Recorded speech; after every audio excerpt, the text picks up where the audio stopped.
네, 안녕하세요. 목요일 오후 4시 진행하는 안구따라니까야 관통법회입니다. 원래 우리가 지난주 공부한 주제 중에, 그러니까 공부한 내용 중에 한 가지 주제를 좀 확장된, 주제의 확장으로 공부를 좀 하자 했는데, 제가 형편상 뭐 준비가 늦어서 그거는 좀 다음 기회로 미루기로 하겠고요. 자, 오늘은 이제 경의 진도를 계속 나가도록 하겠습니다. 지난주까지 우리가 세 번째 품, 5요소를 갖춘 품이죠. 생각보다 경들이 어려웠어요. 그야말로 우리가 그동안 경들을 꿰어 결과를 만드는 이런 공부에 이제 좀 익숙하고 꿰어져 있는 토대가 받쳐주고 하니까 그래도 그 부분을 뭐 잘 해석해 왔지만 그래도 보면 그 세 번째 품에 속한 10개의 경들이 다들 좀 어렵고 공부를 해나가기에 점점 쉽지 않았다. 그래서 무려 경 10개를 공부하는데 5주, 뭐 한 번 더 한 것까지 하면 6주를 공부를 했지요. 자, 어쨌든 뭐 그렇게 세 번째 품 마쳤고요. 오늘은 네 번째 품에 속한 네 번째 품은 사마나 왁고인데요. 수만나 왔고? 수마나. 맞습니다. 수마나 이름이에요. 근데 이제 왜 그 품이 어떤 그 품에 속한 경들의 주제에 의한 특성을 가지고 이름이 붙여지기도 하고 그렇지 않고는 이제 쭉 경들을 묶어놓고는 그 중에 첫 번째 나오는 경의 이름으로 품의 제목을 삼기도 하고 그러죠. 이번 품 같은 경우가 31번 경이 수마나 경이거든요. 그래서 그대로 품의 이름도 수마나 품이 된 이런 경우인데, 자, 수마나 품에 속한 경을 오늘은 경 2개만 또 보도록 그래야 하겠습니다. 자, 이제 네 번째 품, 수마나 품에 속한 첫 번째 경.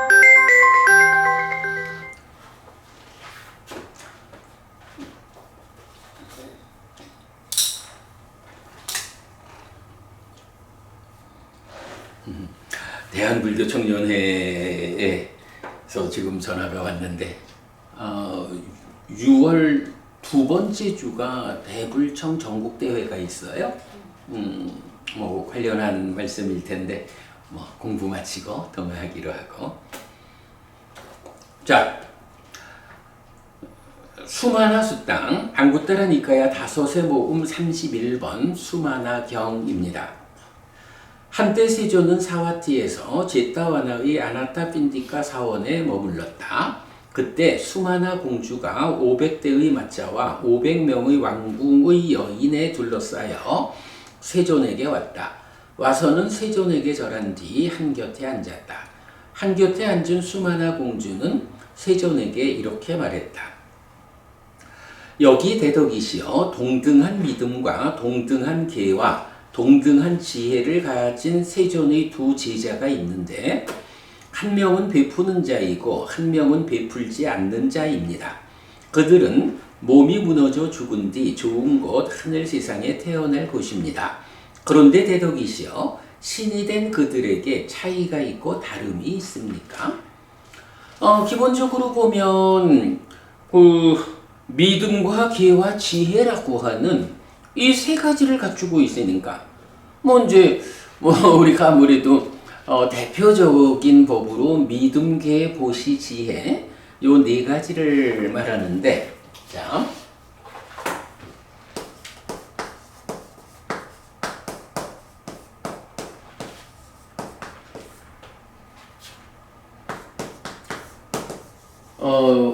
특히 제가 신자의 신행에서 갖춰야 하는 뭐 대표적인 것을 요 네 가지로 보잖아요. 물론 뭐 계와 지혜로부터 시작해서 믿음과 계와 지혜, 그리고 믿음, 계, 보시, 지혜 이렇게 이제 확장되는 것도 볼 수 있고 또 배움이 들어가서 5으로 늘어나기도 하고 그런데, 자, 일단 이제 이 경에서는 두 사람이 있다. 그런데 그 두 사람이 믿음과 계와 지혜라고 하는 요 세 가지를 갖추는 데서는 동등하다 이거죠. 그리고 나머지 하나 보시를 놓고 어떤 사람은 보시를 하고 어떤 사람은 보시를 하지 못했다. 딱 요 상황인 거예요. 그러면은 보시를 못했다 해도 믿음과 계와 지혜라고 하는 이 세 가지 법에 의한 기본적으로 계와 지혜 이게 근본이니까 거기에 바른 믿음까지 이래 있으니까 하늘에 태어나는 것은 당연하다 라고 할 거예요. 그런데 이제 수마나 공주가 질문하는 거는 자 이렇게 세 가지 그러니까 믿음과 계와 지혜에서는 두 사람이 동등해. 그 동등하니까 몸이 무너져 죽은 뒤에 하늘에 태어날 겁니다.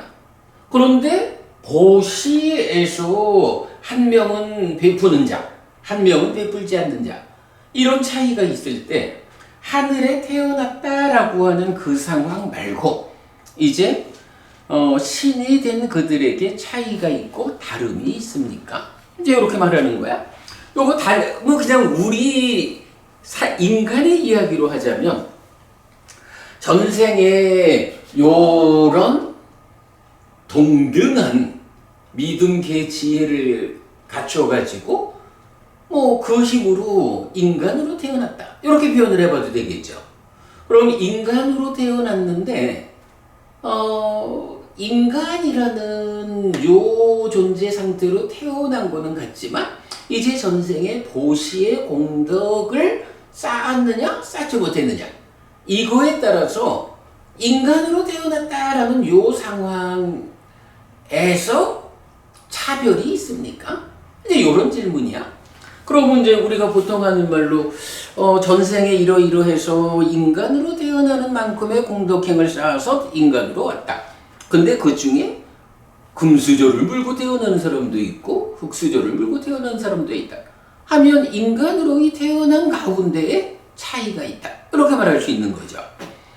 세 가지에 의해서 하늘에 태어났다 해도 그 신으로의 삶에서 인간의 입장에서 금수저냐 흙수저냐를 말하듯이 신으로 태어난 그에서도 보시의 차이에 의한 삶의 차이가 있느냐 요런 주제가 되는 거죠.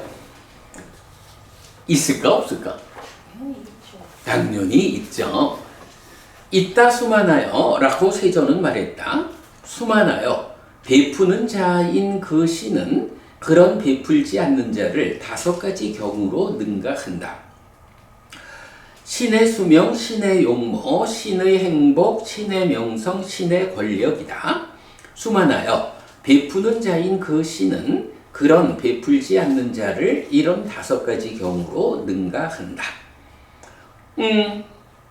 똑같이 신으로 태어났다. 3가지에 의해서. 그런데 베푸는 자였던 신은 신으로서의 수명과 용모와 행복과 명성과 권력 요것에서 베풀지 않고 하늘에 태어난 자보다 능가한다. 이렇게 표현하는 거죠. 근데 요거 어때요? 신이라는 존재를 말하면서 그 신들의 삶이 어떻습니까? 할 때 수명과 용모와 행복과 명성과 권력 이렇게 5가지로 말하고 있거든요. 우리가 보통 특히 욕계 하늘로 이렇게 좀 제한해서 보자면 욕계 하늘의 신들의 삶을 인간하고 어떻게 견주어 말할 수 있나요? 인간하고 훨씬 더 행복하다라고 얘기하죠. 훨씬 더 행복한데 어떤 측면에서 더 행복할까? 저는 그래도 이걸 보면서 컵분석의 짠병에 보면은 이제 저열하고 뛰어난 거를 수명, 용모, 병, 재물, 그다음에 능력 지혜 이런 6가지를 얘기하던데 이거는 신하고는 좀 다르네 하는 걸 지금 생각하고 있었어요.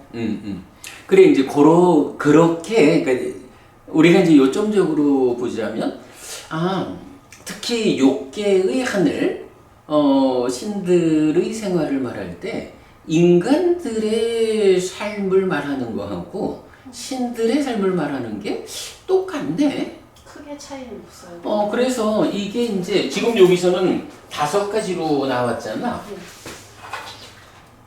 5가지. 그래서 수명과 용모와 행복, 명성, 권력 이렇게 나오죠. 인간은 근데 이제 병이라든가 재물이라든가 이런 게 더 들어가는. 근데 이제 인간에 대해서도 수명, 요 이야기를 한다고. 네. 그런데 동일하게 인간들이 중요시하는 오래 살고 싶고 잘생기고 싶고 행복하고 싶고 명성을 얻고 싶고 권력을 갖고 싶고 사실은 요런 부분이 인간으로의 삶에서 성공했느냐 실패했느냐 물론 요런 것을 얻었다라고 해도 얻는 방법이 잘못되면 얻어진 것이 주는 매력보다 그 과정의 문제 때문에 위험이 크다. 이제 이런 부분 때문에 어떤 방법으로 정당한 방법에 최선의 노력을 얹어서 이런 것들을 얻는 것이 성공한 인간들의 삶인 거야. 그런데 요 5개 말고 또 5개를 더해서 10가지로 말하는 방법이 있죠. 기억이 안 날까? 아침 독송 시간에 했던 거 그거 말씀이신가? 아닌데 아침 독송 시간에 어떤 얘기를 했더라? 아니, 요 5가지에다가 예전에 백선 경전 백선 아니 뭐 물론 이제 그 동안에서 계속 우리가 반복해서 얘기는 했던 거지. 반복해서 얘기했던 거를 요 5개에다가 색성향 그죠? 네. 바로 그거지. 네. 하늘의 색성향 그러니까 색성향 미촉 해가지고 요 5개. 근데 요 5개는 뭐야? 요거는 물질의 영역이잖아. 몇개 하늘입니다.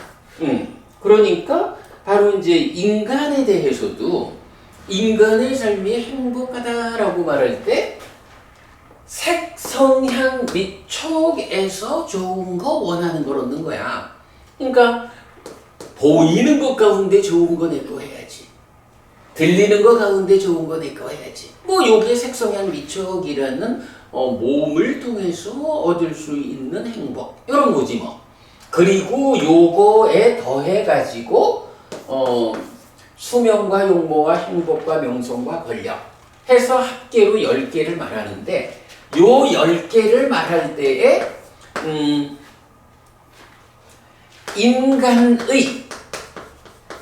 인간의 10가지를 말하는 경우가 있고 동일하게 신에 대해서 신의 10가지. 그래서 그러니까 신의 수명, 용모, 행복, 명성, 권력, 신의 색성향 미촉 이렇게 나타나잖아. 네. 그래서 이제 내가 지금 이제 반복 얘기하는 건 뭐냐 하면 욕계에 속한 신들은 인간들보다 훨씬 좋은 경지에 있기는 하지만 인간하고 신하고가 소유라고 하는 욕계, 소유의 삶이라고 하는 데서는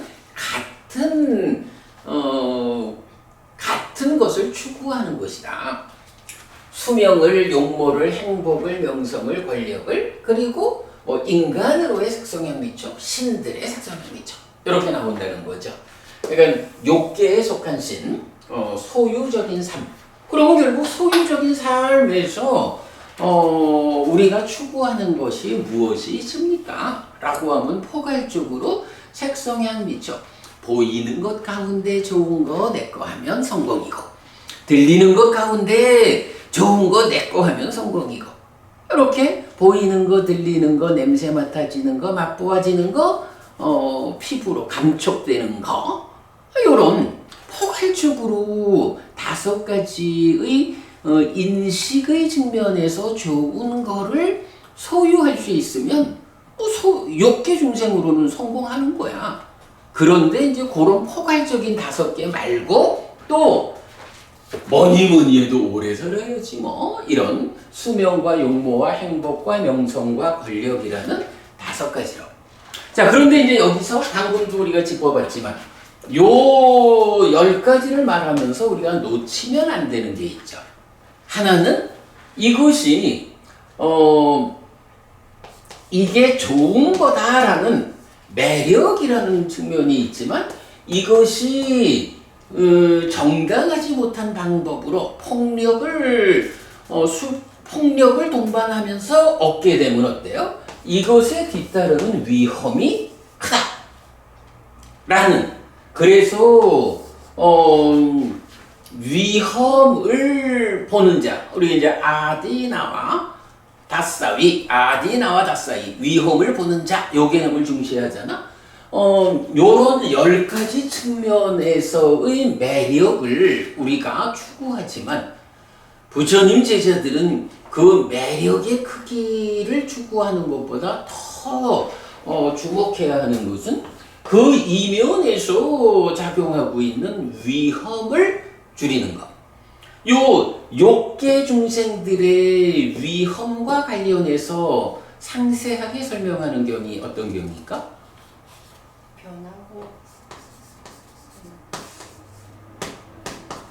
괴로운 무더기 큰 경 작은 경. 그죠?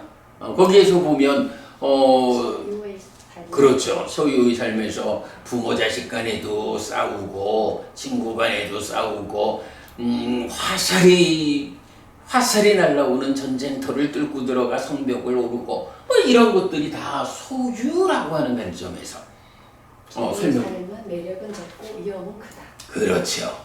바로 그 부분 때문에 요 위험에 주목하는 가운데에 위험을 최소화하면서 이런 10가지를 추구해야 욕계 중생으로의 삶에서 성공할 수 있지. 그냥 무조건 이거를 소유하고자 하면 거기에서 닥쳐오는 위험에 의해서 한마디로 지옥 가는 거지 뭐. 요런. 그래서 이제 요런 매력과 위험을 보아가지고 여기서 해방되는 탐을 제어해야 한다.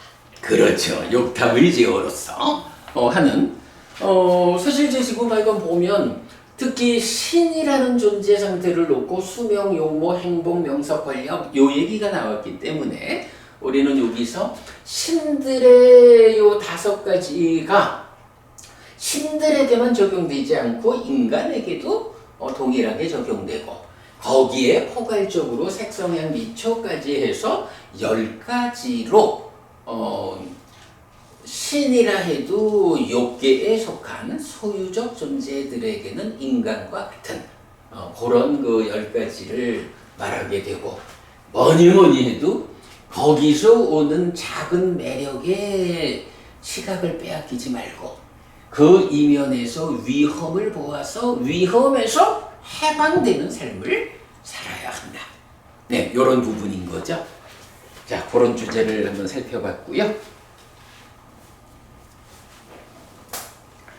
자, 그래 어쨌든 이제 수만화 공주가 부처님한테 그런 보시의 여부에 따른 차이가 있습니까? 라고 여쭤봤더니 이제 부처님 있다라고 하면서 바로 요 5가지 5가지 경우로 능가한다. 만약 대덕이시여 그들이 거기에서 죽어 여기에 온다면 인간들 가운데 그들에게 차이가 있고 다름이 있습니까? 뭐 똑같은 얘기지 뭐. 소유의 신으로 살다가 떨어져서 인간으로 왔다. 그때 그 보시라는 거 베풀었음의 여부가 인간으로 와서도 영향을 미칩니까? 이따 수만하여 라고 세존은 말했다. 수만하여 베푸는 자인 그 사람은 그런 베풀지 않는 자를 5가지 경우로 능가한다. 인간의 수명, 인간의 용모, 인간의 행복, 인간의 명성, 인간의 권력이다. 수만하여 베푸는 자인 그 사람은 그런 베풀지 않는 자를 이런 5가지 경우로 능가한다. 라고 해서 지금 여기 적어놓은 그대로죠. 신의 경우와 인간의 경우 똑같은 거야. 우리는 이제 좀 더 포괄적으로 해서 색성향 미촉에 대한 이제 10가지 경우까지 함께 살펴보았죠. 만약 대덕이시여 그 두 사람이 집에서 집 없는 곳으로 출가하면 출가한 그들에게 대덕이시여 차이가 있고 다름이 있습니까? 신으로 태어났다가 인간으로 태어났는데 인간으로의 삶에서 출가를 하면 이렇게 베풀었다라고 하는 보시의 공덕이 있고 없고는 그렇게 출가를 해도 뒤따라 영향을 미칩니까? 이런 이야기죠. 그 먼저 만약에 이게 그렇다라고 한다면 야 정말 보시라는 것은 베푼다라는 것은 이렇게 정말 끈질기게 따라오면서 나의 삶을 수명을 하고 잘생기게 하고 이런 10가지의 측면에서 내 삶을 풍요롭게 해주는 거구나. 정말로 보시 공덕을 실천해야겠구나. 뭐 이런 결론을 얻을 수 있겠죠. 이따 수만하여 라고 세존은 말했다. 수만하여 베푸는 자인 그 출가자는 그런 베풀지 않는 자를 5가지 경우로 능가한다. 가사를 대부분 요청된 것을 사용하고 드물게는 요청되지 않은 것을 사용한다. 그러니까 제가자가 가사를 이렇게 공양 올리는 뭐 이런 측면이죠. 탁발 음식을 대부분 요청된 것을 먹고 드물게는 요청되지 않은 것을 먹는다. 거처를 대부분 요청된 것을 사용하고 드물게는 요청되지 않은 것을 사용한다. 병의 조건으로부터 필요한 약품을 대부분 요청된 것을 사용하고 드물게는 요청되지 않은 것을 사용한다.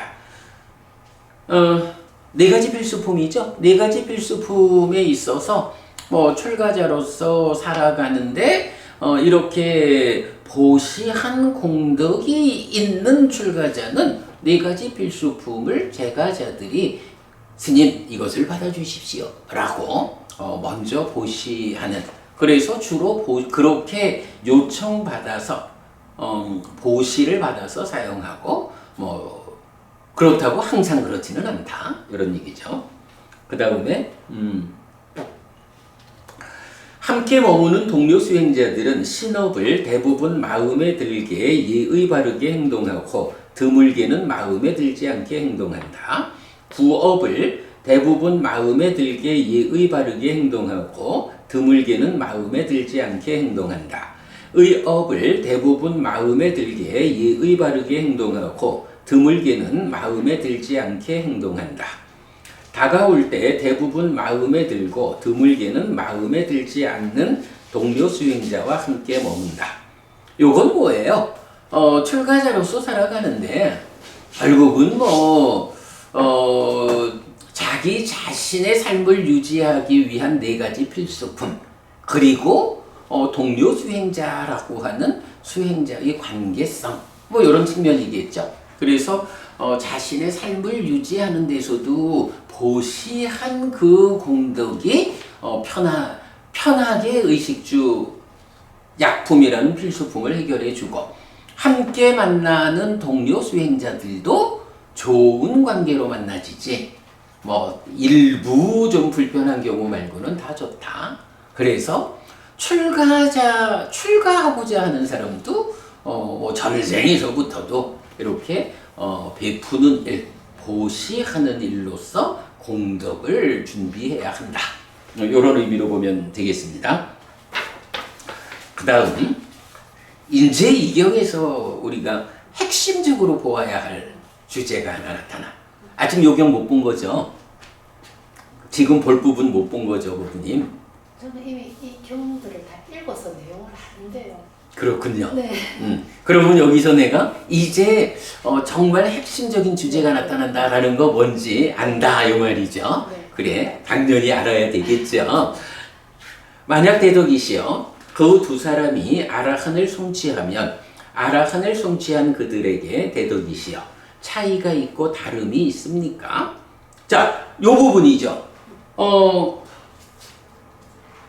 하늘에 태어나거나 다시 인간으로 태어나거나 거기서 또 출가를 하거나 이럴 때 보시를 했다라고 하는 이 보시의 공덕이 따라오면서 삶을 편히 해준다고? 그런데 드디어 그 출가 생활 가운데에 두 사람 모두가 아라한이 되었다. 아라한이 되었다라고 할 때, 그동안의 과정으로 보면 베푼 자와 베푸지 못한 자 간에 그 삶의 과정에 차별이 있었단 말이야. 근데 이제 드디어 아라한이 되었어. 아라한이 되었을 때도 그 차이가 뒤따라오느냐? 이런 질문이죠. 법부님 뭐라고 말을 해야 돼요? 해탈과 비교해서 해탈에는 아무런 차이가 없다. 그 말씀의 의미가 어떻게 되는 거야? 차이가 없다. 거죠. 그 차이가 없다라고 하는 거를 네. 어떤 개념을 가지고 차이 없음을 말할 수 있을까? 본래 없음. 물론 번뇌 없음, 번뇌가 다 부서져야 아라한이 되는 거야. 사실은 우리가 자주 하는 표현이 하나 있잖아. 보시라고 하는 게 크게 보면 얘기해봐요. 공덕이 되는. 그래. 거에. 보시라고 하는 것도 공덕행이라고. 근데 공덕행이라고 하는 것이 어느 범위에 미치느냐 하면 유의적인 중생의 삶에 미치는 거야. 그래서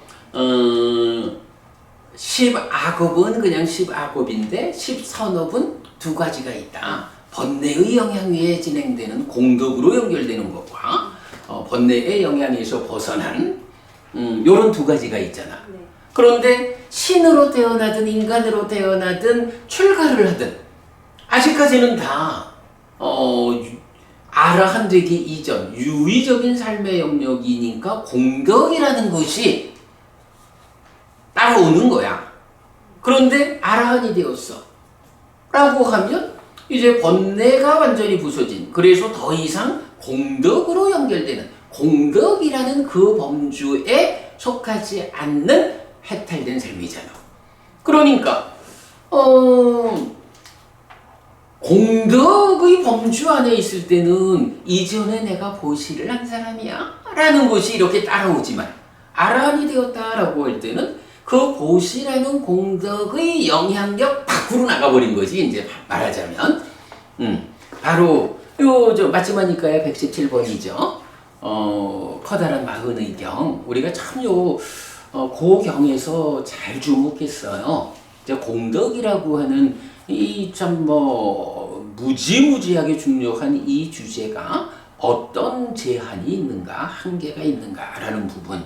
그래서 바른 견해. 그렇죠. 그래서 깨달아 아라한이 되면 공덕이라고 하는 그 요소가 참여하지 않는, 네, 이제 이런 부분을 우리가 이해하고 있는데, 바로 여기서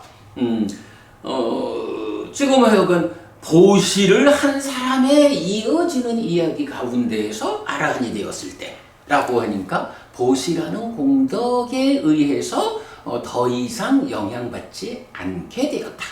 요 상황을 표현하는 게 여기서만 하여 이것, 즉 해탈과 비교하여 해탈에는 아무런 차이가 없다고 나는 말한다. 요 말의 의미, 공덕이라는 관점에서 아라한이 되면 그 범주에 영향받지 않는, 속하지 않는, 네, 그렇게 연결을 해서 이해를 하면 그 마츠마니카야 117번의 그 중요한 개념, 요런 부분이 오히려 명확하게, 그죠? 그렇게 볼 수가 있죠. 놀랍습니다, 대덕이시여. 신기합니다, 대덕이시여.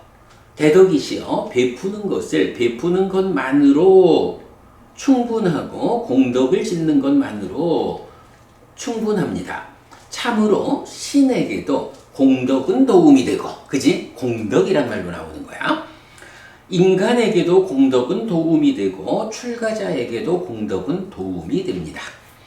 그것은 그렇다 수만하여 베풀 것을 베푸는 것만으로 충분하고 공덕을 짓는 것만으로 충분하다. 그죠? 우리는 베풀면 돼. 공덕을 지으면 돼. 충분하다는 얘기는 뭐예요? 내가 공덕을 지었으니까 내가 보시를 했으니까 이것을 이렇게 하고 거기에 어떤 이후 과정을 신경 쓰지 않아도 된다는 거죠. 그냥 나는 베풀기만 하면 돼. 공덕을 짓기만 하면 돼.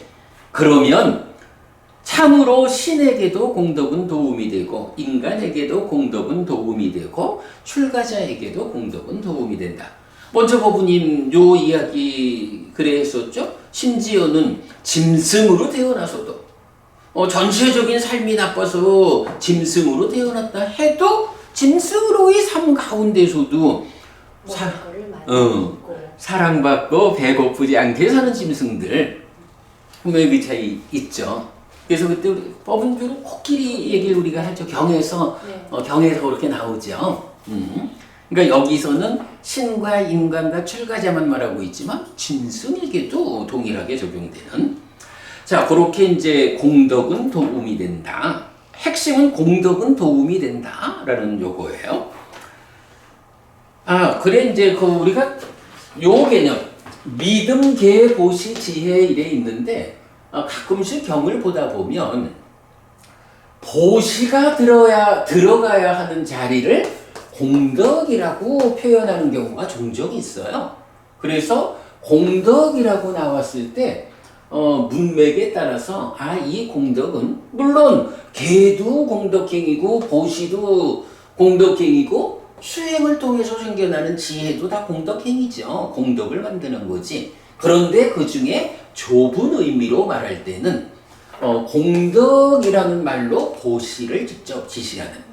우리가 이제 이런 체계를 알기 때문에 믿음과 계와 보시와 지혜, 보시가 들어가야 되는 요 문맥에 보시라는 말을 직접 안 쓰고 공덕이란 말로 쓰는 경우가 있다. 공덕은 커다란 의미로 계와 보시와 수행 이래 되지만 좁은 의미로 보면 보시를 공덕이라고 말하는 이런 것도 우리가 놓치면 안 되겠고요. 자, 그리고는 이어서 이제 개성이 나옵니다. 세조는 이렇게 말했다. 스승이신 선석께서는 다시 이렇게 말했다. 허공을 지나가는 밝은 달이 빛에서 세상의 모든 별보다 밝게 빛나듯이 계를 갖춘 믿음 있는 사람은 보시에서 세상의 모든 인색한 사람보다 밝게 빛난다. 깜깜한 밤에 달이 여기서 보면 이제 짠도 위말로 위말라 때잖아. 때가 없는 달 이런 얘기니까 달이 보름달이 탁 떠서 갈 때 앞에서 장애가 가리는 게 없는 이런 상황이죠. 그래서 허공을 지나가는 밝은 달이 빛에서 세상의 모든 별보다 밤하늘에 은하수 엄청 많은 별들이 있지만 그 중에 보름달이 가장 밝죠. 이렇게 모든 별보다 밝게 빛나듯이 요거 계를 갖춘 믿음 있는 사람은 보시에서 세상의 모든 인색한 사람보다 밝게 빛난다. 이렇게 표현하고 있고요. 천둥과 번개가 번쩍이고 비를 뿌리는 100개의 봉우리를 가진 비구름이 대지의 마른 땅과 저지대를 채우듯이 요거 100개의 봉우리를 가진 비구름 이렇게 번역했는데 요거 무슨 얘기지? 100개의 산봉우리를 덮고 있는 큰 비구름 이런 얘기일까? 어쨌든 엄청나게 많은 비를 가진 비구름. 이제 요게 되게 좀 번역하기가 어렵더라고. 근데 가만 그 의미를 보니까 우리가 이제 비행기를 타고 가다 보면 비행기에서 보면 구름이 사실은 굉장히 많은 요 봉우리들을 갖고 있는 거야. 그러니까 여기서 이제 삽닥깎구라고 하는 게 100개의 봉우리라는 의미거든. 그러니까 뾰족뾰족 나온 거.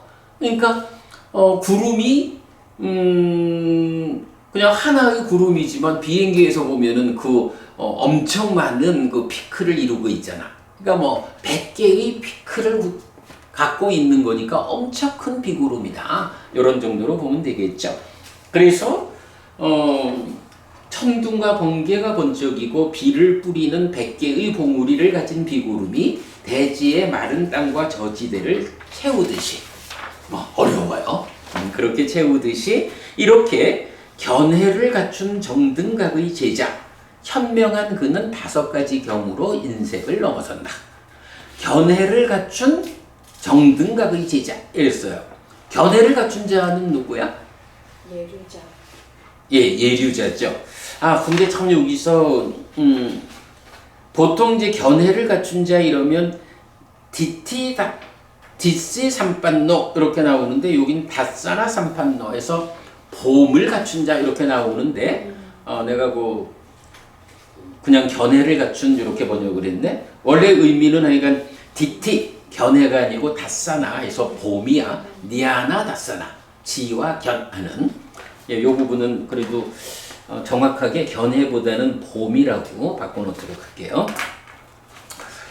이렇게 봄을 갖춘 정등각의 제자. 그냥 봄을 갖춘 해놓으면은. 봄, 여름, 가을, 겨울. 그런가? 그래. 좋아요. 어쨌든 이렇게 봄을 갖춘 정등각의 제자 현명한 그는 5가지 경우로 인색을 넘어선다. 근데 여기는 또 좀 주목해 봐야 돼. 5가지 경우라는 게 지금 뭐로 나오냐 하면 수명과 명성과 용모와 행복 이렇게 나오거든. 그러면 5가지 경우라고 할 때는 권력을 말해야 되잖아. 그런데 이 개성에서는 수명과 명성과 용모와 행복 그리고 부에 둘러싸인 그는 얘 보면 뭐니 해도 돈이 권력이야. 그죠? 뭐니 해도 뭐니. 그래. 뭐니 해도 뭐니야. 그래서 하여간 이 경에서는 분명히 수명과 용모와 행복과 명성과 권력이라는 면에서 신으로 태어났든 인간으로 태어났든 그런 이제 차이를 말해주는데 요 개성에서도 5가지 경우를 말하는데 권력을 부에 둘러싸인 그러니까 엄청 부유한 이제 요걸로 권력을 부로 대체해서 개성을 말하고 있다. 그래서 수명과 명성과 용모와 행복 그리고 부에 둘러싸인 그는 참으로 죽은 뒤에 하늘에서 기뻐한다. 하늘에서 기뻐한다라는 거는 일단 하늘에 태어났다라는 거죠. 죽은 뒤에 하늘에 태어났다. 하늘에 태어나서 신으로 살아가면서 기뻐한다. 왜 하늘에서 왜 기뻐할까라고 하니 바로 그렇게 보시를 했기 때문에 보시하지 않은 다른 신들보다 그죠? 다른 신들보다 수명과 명성과 용모와 행복 그리고 권력에서 능가한다. 이런 이유 정도로 우리가 보면 되겠어요. 자, 그래서 31번 수만화경은 기본적인 주제는 그 공덕이란 말로 보시를 말하는 그래서 보시의 공덕을 행하면 이것이 이렇게 신으로 태어나도 인간으로 태어나도 출가를 해도 하여간 공덕의 범주를 넘어서는 깨달아 아라한이 되는 해탈된 삶의 영역으로 들어가기 전까지는 이러한 공덕, 이런 보시가 따라온다. 이제 이거를 중심에 두는데 그럼에도 불구하고 우리는 또 아주 중요한 주제 하나를 이 안에서 더 보는 거죠. 이 해탈과 저 해탈에는 차이가 없다. 근데 고부님, 이 해탈과 저 해탈에 차이가 없다. 그게 그 내용이 이 경에만 나오는 건 아니지. 어떤 경우들이 있었나? 들어있는데 그거 제목까지는 잘 모르겠는데 이거는 보니까 지금 깐나 카탈라 경을 지금 소개하실 것 같아요. 왜? 내가 지금 자료를 주셨잖아요. 그렇군요. 사실은 이 주제 이 해탈과 저 해탈에는 차이가 없다 라고 하는 요거가 오늘 아침 공부에서 내가 지난번 우리 이제 마음 발표회 할 때 티베더 경전의 발표를 하신 소남 스님이 그러니까 티베트 불교의 관점에서는 아라한이라고 하는 이 성취가 완성이 아닌 거야. 뭐 그럴만하지 뭐 화엄경 같은 데서 보면 성문으로의 아라한, 뭐 연각이 있고 보살이 그 위에 있고 이제 부처로 나가는 이런 단계들이 있잖아. 그러니까 그런 대승적 시각에서는 아라한 되었다라는 게 이제 겨우 성문 위에 오른 거지 뭐. 그러니까 이제 소남 스님이 발표를 하시는 가운데 아라한 이후에 자 불종성경에서 서가모니 부처님의 최초로 수기받는 연등 부처님 그때에 뭐가 나와 사아승직업 더하기 10만 겁의 세월이 흐른 뒤에 또 그 과정에서 8정도란 얘기가 안 나오지 10가지 바라미를 닦아가지고 부처가 될 이런 그 사이에 전체적으로 24번의 수기를 받아가지고 이래 나오는데 사실은 사부니카야에서 알려주는 불교의 역사 이전의 부처님은 위파시 부처님으로부터 시작하는 6 부처님이 더 있었을 뿐이야. 그래서 우리 부처님이 7번째 부처님인데 이 얘기는 불종성경 붓다왕사라는 쿠타카니카에 속해 있지만 부처님 말씀이라고 전혀 인정할 수 없는 여기서는 위파시 부처님 앞에 18명의 부처님을 더 세우고 그 첫 번째 부처를 그러니까 최초의 부처라는 그 자격을 위파시 부처님이 아니라 연등 부처님으로 그리고 그 연등 부처님으로부터 시작해서 서가모니 부처가 되는 요 과정을 참 겁이라는 단어 자체가 우리가 참 계산할 수 없는 시간이지만 그래도 사부니까야의 입장에서는 최초의 부처님으로부터 7번째인 서가모니 부처님까지가 그래 91겁이란 말이야. 91겁 전에 위파시 부처님이 출연했고 겁이라는 단위를 우리가 해결 못한다 해도 그래도 91이라는 숫자인데 불정성경에서는 연등 부처님으로부터 서가모니 부처님까지 그때 부처가 될 거다 미래에 라고 수기를 주는데 그 시간이 최소한 10만 겁이라는 단위가 있어. 91겁하고 견줄 수 없는 10만 겁이라는 단위를 말하면서 이 10만 겁이 나누고 짜투리 나머지 그지? 나머지. 그러니까 얼마로 나누면 얼마가 되고 나머지 이런 거지. 나머지가 10만 겁이야. 그리고 거기서 기준이 되는 나누는 단위가 아승지라고 번역되는 게 다른 거야. 우리가 상카따 아상카따라고 해서 헤아리지 못하는 요런 의미겠지 헤아릴 수 없는 어떤 숫자 단위를 제시하면서 그 헤아리지 못하는 숫자 단위 4개가 있고 그걸로 나누고 나서도 10만 겁이라고 하는 나머지가 있는 이런 숫자를 제시하면서 그 사아승직업 더하기 10만 겁이 지난 후에 부처가 되리라 이런 수기를 한단 말이야. 부처 되란 말인지 모르겠어. 그런데 이제 티베트 불교를 우리가 잘 모르지만 요번에 소남 스님은 발표하실 때 아라한이 되고 나서 부처가 되는 과정을 새롭게 출발을 해야 하는데 내가 기억하기로는 아라한에서 부처가 되는 이 과정을 삼아승지라고 표현을 한 것 같아. 하여간 사라고 안 하고 삼아승지라는 표현을 쓰셨거든.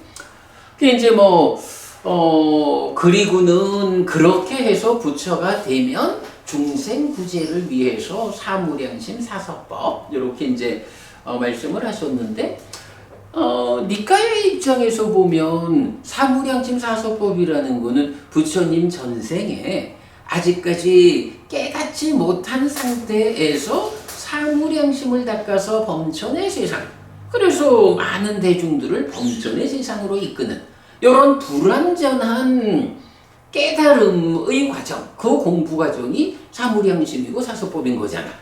그런데 이렇게 아라한 이후 삼아승지를 거쳐가지고 부처가 되면 그때 사무량심 사서법으로 중생들을 구제하는, 거기에 비해서 니까의 입장은 전생에는 그렇게 사무량심을 닦아서 많은 대중을 범전의 세상으로 이끌었지만 부처가 된 지금은 열반으로 직접 이끄는 팔정도를 설한다. 요게 약간 부처님으로서는 명확함이잖아. 그런데 이제 선암 스님이 그 말씀을 하셔서 제가 종합토론에서 이제 그 부분을 질문을 했지요. 니까야에서는 특히 오늘 아침에도 소개했지만 운나바 바라문경 5가지 몸의 기능이 의를 의지하고 삿띠를 의지하고 해탈을 의지하고 열반을 의지하고, 열반은 무엇을 의지합니까?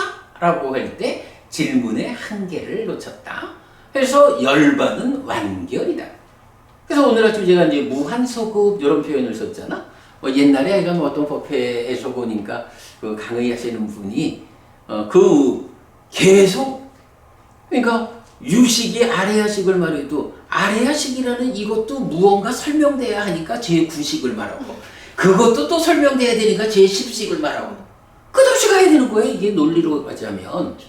그러니까 그런 논리로서 끝없이 나아가는 이런 부분을 잘라주어서 무한소급이라는 관점에서 잘라가지고 제8아래야식으로 이제 끝내는 이제 이런 부분이죠. 이제 그런 부분들을 이제 다 우리가 생각해 볼 때, 부처님은 아라한을 성취했다, 열반을 실현했다 하면 이걸로 완결이다. 그리고 중생구제의 일은 누구한테 맡긴 거야? 경에 맡긴 거 아니야, 그죠? 중생구제라는 이 일은 이제 내가 그동안 설한 법과 유리, 경과 유리, 그대들의 스승이 되어서 중생구제의 일을 경의할 거다. 이렇게 이제 경으로서, 당신의 법으로서 그 역할을 부여하는 것이 부처님 입장인데, 이제 애간 소남 스님 티베트 불교의 입장을 말씀하실 때는 이렇게 아라한 이후에 또 부처가 되는 과정, 그리고 중생구제를 위해서 돌아오는 이런 말씀에 대해서 약간 제가 운나바 바라문경을 소개를 하면서 이렇게 열반은 완결이다라는 것이 초기 불교 니까야의 입장인데, 스님께서는 이 부분에 대해서 어떻게 생각하십니까? 그런 그 아라한 이후의 과정이라는 것과 열반으로 완결이다라는 니까의 입장, 요 차이를 어떻게 좀 설명하시겠습니까? 라고 여쭙는데 이제 시간 관계상 더 대화는 진행되지 않았죠. 그래서 이제 오늘 아침에 제가 아침 공부에서 마침 그 이야기를 했죠. 그 이야기가 바로 이건 거야. 이 해탈과 저 해탈에는 차이가 없다라고 하는 거. 보시의 공덕이 있고 없고에서도 이미 공덕의 영역 밖에 있기 때문에 차이가 없는 거고. 그런가 하면 바로 요 표현, 이것 즉 해탈과 비교하여 해탈에는 아무런 차이가 없다고 나는 말한다 라는 요 표현이 3개의 경에 나와요. 그게 많이 나오진 않더라고. 3개의 경인데, 첫 번째가 이제 맞지만 니까야 90번 깐나 까탈라 경에서 보면 그냥 한번 읽어볼게요. 이게 맞지만 니까야니까 긴 경인데 그 중에 한 부분.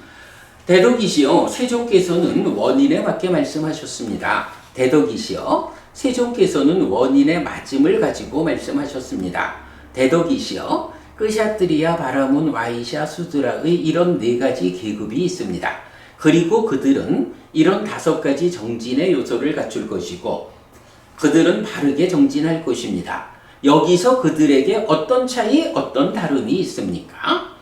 여기서 대왕이여 이것 즉 해탈과 비교하여 해탈에는 아무런 차이가 없다고 나는 말합니다. 라고 이제 나오죠.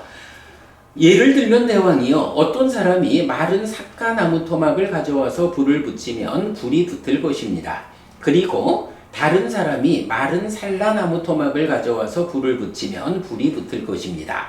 또 다른 사람이 마른 망고 나무 토막을 가져와서 불을 붙이면 불이 붙을 것입니다.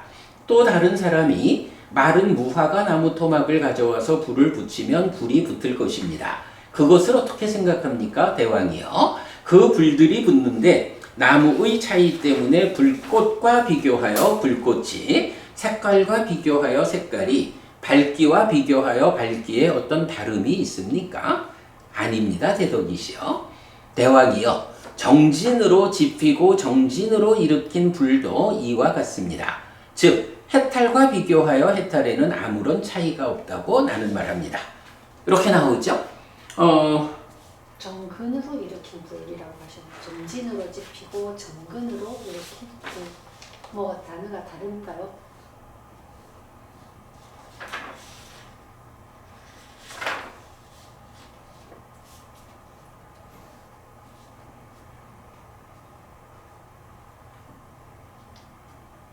거기에 요 앞장에서 보면 원전의 밑에 셋, 넷, 다섯, 여섯, 7번째 줄에 가면 양땅 떼장 위리야 니밋 님마 티땅 빠다 나비 닛바땅 이래서 위리야라는 말하고 빠다나라는 말이 나왔죠.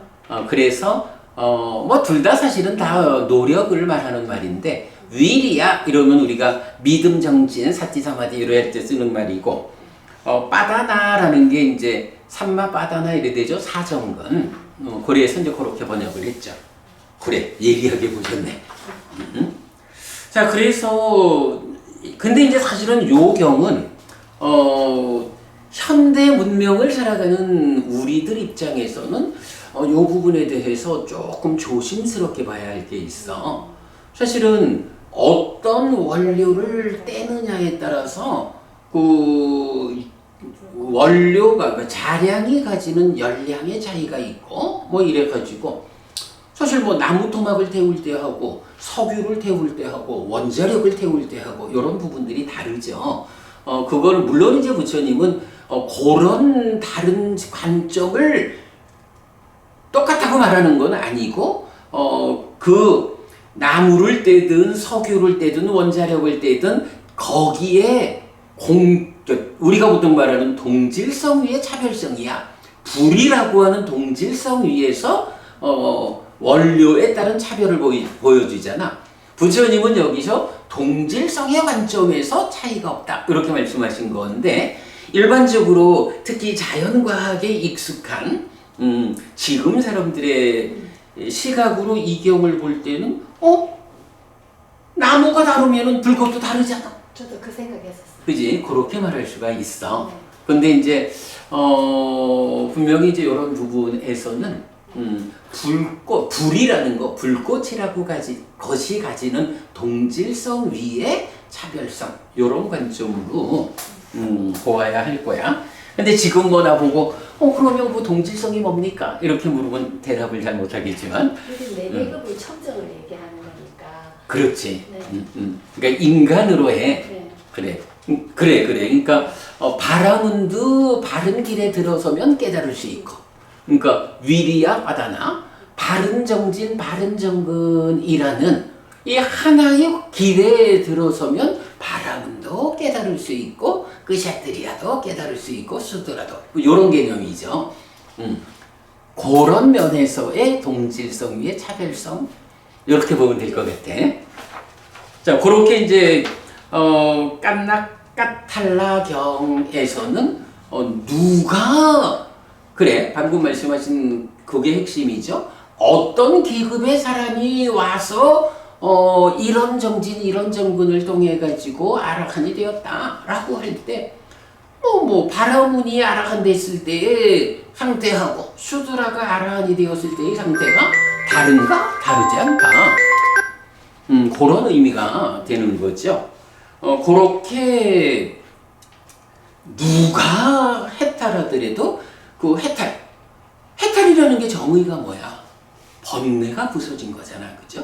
번뇌가 부서져서 행들의 영역에서 벗어나 열반이 실현된. 요거니까 거기에는 차이가 없다. 이런 의미고. 그 다음에 이제 두 번째를 보면 우리가 제일 그동안 많이 보아왔던 게 요 변경이 되죠. 55번 상류다 54 변경에서 보면 요거는 이제 제가 마지막 부분만 이제 적었는데, 만약 그가 저는 범천의 세상으로부터 심을 거두어 들여서 유신의 소멸의 심을 확고하게 하였습니다 라고 말하면 마하나마여, 이렇게 해탈된 심을 가진 제가 신자에게 번뇌로부터 해탈된 심을 가진 비구에 의한 해탈과 비교하여 해탈에는 아무런 차이가 없다고 나는 말한다. 해서 요거 이제 병문안 가가지고 이런저런 걱정하지 마시고 마음을 하늘 세상으로 확고히 하시오. 4대왕전에 확고히 하시오. 33전에 확고하시오. 해서 쭉 올라가는 거잖아. 그래가지고 존재의 영역에 확고히 하라. 하고는 그 다음에 바로 그 존재의 소멸, 유신의 소멸에 심을 확고히 하라. 이렇게 단계적으로 그 사람의 죽음에 처해서 그의 삶의 자리를 끌어올려주는 이런 문병의 방법을 설명하는 거죠. 자, 그랬을 때 이제 요게 이제 마지막 부분이라고, 유신의 소멸의 심을 확고히 하였습니다 라고 만약 그가 말하면, 유신의 소멸의 심을 확고하게 했다라는 것이 이제 해탈된 상태가 요거죠. 그럴 때 그 해탈은 제가 잘해도 그렇게 해탈하면 출가자가 그 번뇌로부터 해탈된 심을 가진 비구 아라한들과 그 해탈에는 차이가 없다. 이렇게 말하는데, 여기서도 사실은 또 문제를 제기할 수 있는 부분 뭐죠? 제가 신자는 아라한을 못 이루니까. 그래, 제가자가 아라한이 되는 요 말하는데, 그럼 이거는 어떻게 이해를 해야 돼? 죽는 순간에 아라한이 되는 거. 아닐걸? 아닐걸? 아닐걸? 죽는 순간에 아라한이 된다 하는 것도 비구 이야기 아니야? 내가 볼 때는 여기는 네. 제가자가 아라한이 된다라는 그런 상황을 설명하는 거로 보기보다는 제가자의 죽음에 대해서 문병 가가지고 그 제가자의 삶을 더 이렇게 왜 이제 우리 그 있잖아, 그 업분석의 큰 경에서 그 죽을 때 어떤 견해를 가지고 있느냐 하는 것이 또 커다란 요소가 되잖아. 그렇게 그 견해를 이끌어주는 이런 측면으로 봐야 할 때, 그렇게 이끌어주는 견해의 끝에서 여기서는 일단 제가자가 아라한이 된다라고 말하는 게 아니고, 된다면 가정법을 쓰고 있잖아. 이렇게 끌어올려 가지고 마지막에 만약에 그러하게 유신의 소멸 아라한이 된다면 그때 그 해탈은 차이가 없다 이렇게 말하는데, 그죠? 그렇게 이제 상황적으로 이러하다면 하는 가정법으로 보는 게 맞지 않을까 싶어요. 사실은 이제 이런 부분 때문에 이제 우리가 처음 공부에서는 사실 경에서는 제가자의 성취한도를 불한자로 보고 출가자의 성취한도를 아라한으로 본다. 이럼에도 불구하고 예외적으로 제가자가 아라한이 되는 그런 상황이 나타난다. 이렇게 이제 이해를 하고 있었는데, 그래도 이제 공부가 더 진행되면서는 요런 부분은 가정법으로 나타난 것 같다. 그래서 제가자가 그 아라한이 되는 것은 경의 입장에 맞지 않다. 요렇게 보는 게 맞겠다. 그런데 간혹 보면 찢다 잠자든가 이렇게 정말 잘 제자자인데도 불구하고 찌따장자도 불안자 아닌가? 불안자였나요? 그럴걸? 이렇게 설명하는 문구들이 마치 아라한을 이룬 것 같은 느낌으로 설명이 되어 있는 경우가 있어가지고. 그게 이제 거기에 우리 얼마 전에 했던 어떤 경이야? 세 명의 비고간에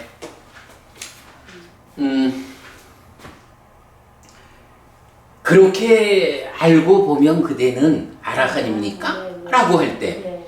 그러니까 예류자가 되어서 견해를 갖춘 자, 여실직연하면 그런 상황을 아는 거야. 알기 때문에 말할 수 있는 거야. 그러나 그것이 그렇죠. 그럼 직접 물을 마셔서 갈증을 해소하는 이런 알고 보는 그 사실에 부합함을 삶으로 실현하는 여기에서는 저거 차이가 있는 거지. 아마 그런 시각 관점으로 이해를 하면 사실은 이게 사실은 굉장히 어려운 주제잖아. 그래도 그런 기준을 가지고 보면 좀 무리하지 않게 잘 좀 이해가 될 거야, 대부분. 그렇게 보면 될 것 같아요. 그래서 거기서 보면 누구였지?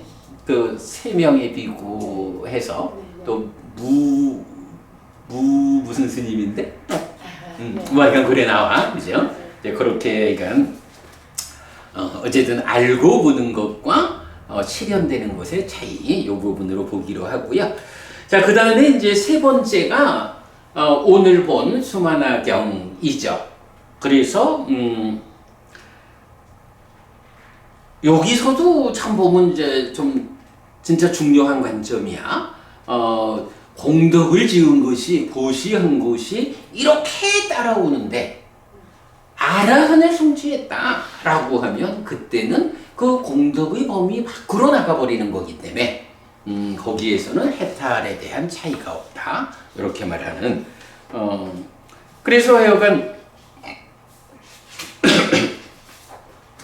해탈과 비교하여 해탈에는 아무런 차이가 없다고 나는 말한다 라고 하는 요 용례가 이렇게 세 개가 나오는 거 요거 볼 수 있고 그러면 이제 아까 우리 소남 스님 말씀에 대한 이제 질문의 이야기 오늘 아침 오늘 아침에는 왜 이 이야기를 했어? 맞지만 이까야 1번 근본 법문경에서 범부들의 삶의 이야기, 유학의 이야기, 아라한의 이야기 하고 마지막에 열애의 이야기를 한다고. 그런데 이제 이 아라한을 말하면서 완전히 한다라고 말을 하잖아. 그런데 PTS 본에서는 그 완전히 안다, 빠린냐 땅 이렇게 나오죠. 요거 하고 열애를 말하면서 끝을 완전히 한다. 빠린냐 난 땅. 요거가 구분이 안 돼 있어. 그러니까 열애를 말할 때도 아라한처럼 완전히 안다라고 나오지 끝을 완전히 한다라고 나오질 않는 거야. 그러니까 요거는 PTS 법과 육차결집법의 차이라는 걸 우리가 주목하면 되고 그리고 이제 한 단계를 더 나가가지고 부처님 이야기를 할 때 활성 존재를 말하는 거죠. 그래서 태어나면 활성 존재에게 늙음 죽음이 있다 라고 해서 우리가 메커니즘을 그릴 때의 그 중요한 포인트 하나 존재가 몸이 유지되는 동안엔 순환해서 가고 몸이 무너지면 새로운 몸으로 옮겨가서 태어나는데 태어나고 나면 다음 생의 한평생이 노사라는 과정으로 진행이 되는 거야. 그러면 지금 이 몸으로의 나는 연기된 식 이래가지고 식이 머물고 늘어나면 명색이 출현하는 이런 활성 존재의 변화 가운데 한평생이 유지되다가 몸이 무너지면 새로운 몸으로 옮겨가 태어나가지고 그 새로운 몸과 함께하는 활성 존재의 삶이 진행되잖아. 그 부분을 태어남이 있을 때 활성 존재에게 노사가 있다라고 해서 근본법문경에서 부처님의 차별적인 알무로 바로 그 얘기를 해주죠. 메커니즘에서 뭐 진짜 결정적 주제 하나죠. 자, 이런 식으로 보면 아라한을 성취하고 나서 또 부처의 길을 다시 밟아가야 한다. 요런 관점 아니고 아라한의 해탈도 생사 문제가 완전히 해결된 완전한 행복으로의 해탈이야. 부처님의 해탈도 부처님도 부처님을 대표하는 천바디가 아라한이잖아. 스승 없이 스스로의 힘으로 아라한이 됐다. 이 차이지만 그러한 부처님의 해탈도 해탈과 해탈에서는 차이가 없어. 그러면 부처님하고 제자인 아라한하고는 어떤 차이가 있느냐? 라고 할 때 우리 독성집에서 보는 바로는 부처님은 그러니까 없는 법을 만들어가지고 설하는 분이고 제자인 아라한은 나중에 그 길을 따라가는 사람들이고 요런 차이를 말하잖아. 그런데 이제 근본법문경을 통해서 우리가 볼 수 있는 거는 그 알의 차이가 있다. 그 번뇌 닿아서 깨달았다, 윤회에서 벗어났다라는 삶의 완성점으로는 차이가 없는데 알의 차이가 있을 뿐이다. 그 알의 차이를 이렇게 끝을 완전하게 한다. 이제 이런 식으로 차이를 보여주는 게 근본법문경이고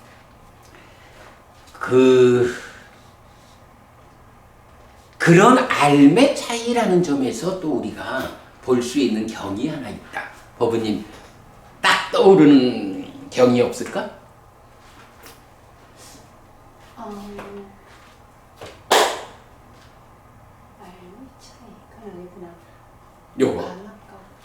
요거.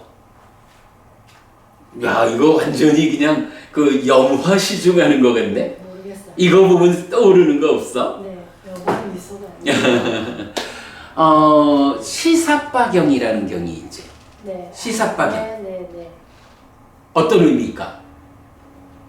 부처님이 설한 거는 엄청나게 많지만 아는 거는 많지만 설한 거는 한 줌의 나뭇잎 정도밖에 안 된다. 그래. 시사빠 숲이라는 숲이 있는데 거기서 시사빠 숲 이파리를 요만큼 들어 보이고는 내 손에 있는 이파리하고 저 숲에 있는 이파리하고 어떤 게 더 많으냐? 당연히 숲에 있는 게 많다. 그런데 내가 알고 있는 것은 저 숲의 꽃처럼 많고 그러나 그대들을 위해서 설한 것은 요 손바닥 안에 있는 요만큼에 불과하다. 이렇게 말하죠. 그리고 왜 아는 거는 이렇게 많은데 설한 거는 요뿐이니까. 그건 왜일까? 범행에 필요한 것만 말씀을 하시기 때문이죠. 범행의 근본이고 결국은 깨달음으로 이끄는 삶에 이입되는 거는 다 말했다. 근데 이제 이게 그래서 제자인 아라한하고 부처님하고의 그 알의 차이라는 관점을 말해야 되는 거야. 부처님은 누가 가르쳐주는 사람이 없었잖아. 그러니까 그야말로 혹독한 고행도 하고 아주 많은 것에 대해서 다 찾아 나서 보는 거야. 그런데 그러니까 아는 게 많아. 그렇다고 안다라는 거하고 그 아는 내용이 모두가 다 깨달음에 도움되는 거 이건 아닌 거잖아. 그래서 이제 부처님이 그런 많은 과정의 끝에 깨달아 부처가 되고 나서는 아라한이 되고 나서는 어떻게 해요? 그래 제자들을 위해서 제자들한테는 그런 시행착오를 가르칠 이유가 없잖아. 오직 그래서 아까도 말했던 전생에는 깨닫지 못했기 때문에 사무량심을 통해서 범천의 세상으로 이끄는, 그러나 지금은 열반으로 직접 이끄는 팔정도를 설한다 라는 이 말씀의 의미가 뭐야? 나의 제자들에게는 내가 많은 시행착오라 할 수도 있는 많은 어찌 보면 깨달음으로 이끄는 삶의 향상으로 이끄는 이 목적과 관계없는 것들도 나는 길을 몰랐기 때문에 많이 알아야만 했어. 그야말로 그 저 숲에 있는 시사빠 나무 이파리들처럼 많은 지식을 갖고 있지만 그러나 내 제자들을 위해서는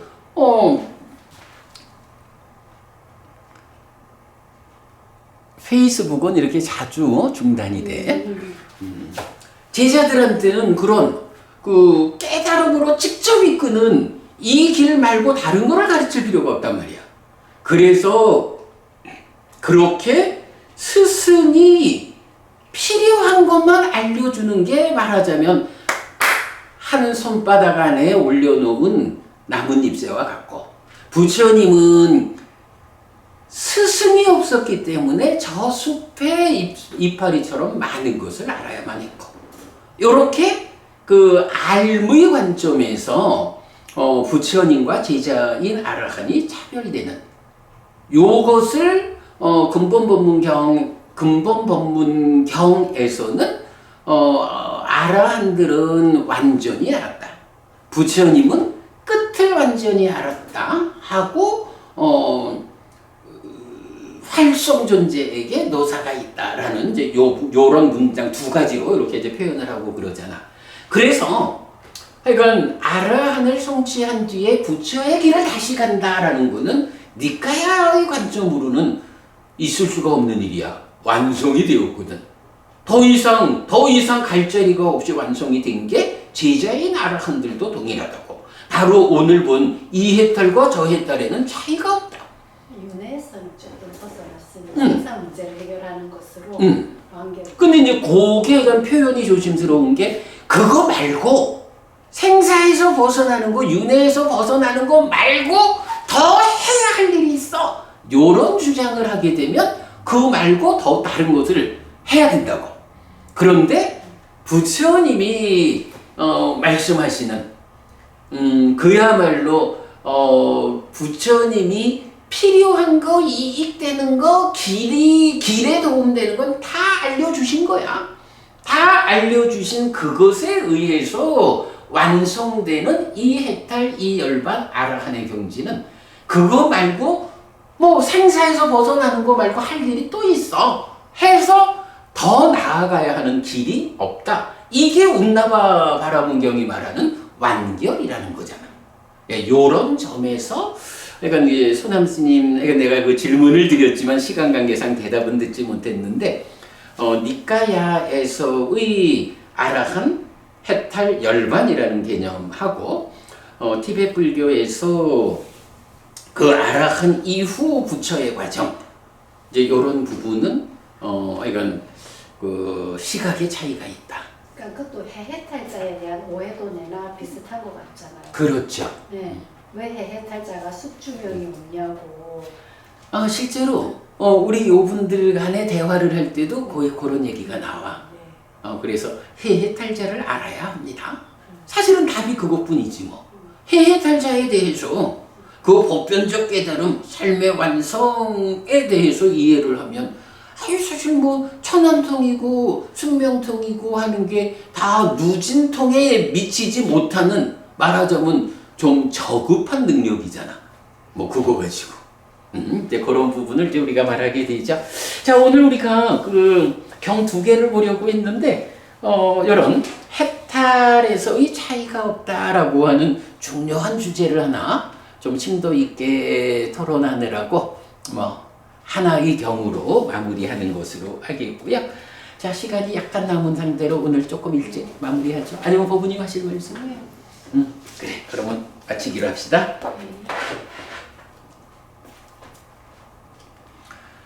삼마삼부토 바가와 수와카토 바가와타 담모 숫바티반노 사와카 상고띠. 세존은 정든가 계시다. 세존으로부터 법은 잘 설해졌다. 제자들의 상가는 잘 실천한다.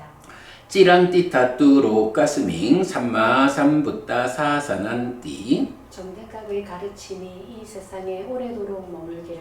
이차마항 얀양야지똥 양마마아싸 디가라땅 히따야 수카야띠 오랫동안 나에게 이익과 행복을 주는 자선행을 실천하리라. 이당다낭 페다낭 냐띠 살로 히따낭 우빠까빠뚜 이당다낭 페다 냐띠 살로 히따 빠리분잔뚜띠 이 보시가 돌아가신 친지와 혈육들에게 도달하기를. 이 보시를 돌아가신 친지와 혈육들이 사용하기를. 오늘도 우리가 훌륭한 법의 등을 함께 달았습니다. 이 법의 등의 공덕이 오랫동안 여러분들에게 이익과 행복으로 함께 하기를 바랍니다. 또한 오늘의 이 법보시의 공덕이 여러분 생각하시는 그분들에게 도달하고 사용되기를 바랍니다. 수고하셨습니다. 부부님 애쓰셨어요. 마무리하죠.